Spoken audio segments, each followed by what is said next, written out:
Hy sê, en die Here God het die mens geformeer uit die stof van die aarde, en in sy neus die asem van lewe geblaas, so het hy dan mens 'n lewende siel geword.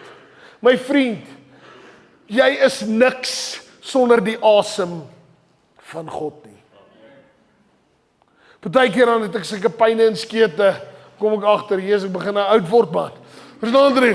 Om besef ek, Jesus, weet jy wat, die rugby eis nou 'n bietjie sy tol. En as 'n mens deur dit gaan, dan besef ek net, maar dis net stof.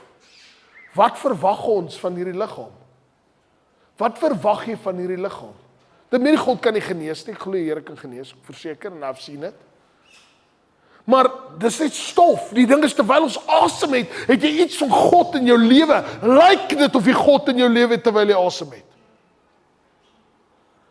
Dit is wat die Here ons voorroep. Is mag ek en jy sy gees dra en sê ek het 'n lewende siel geword.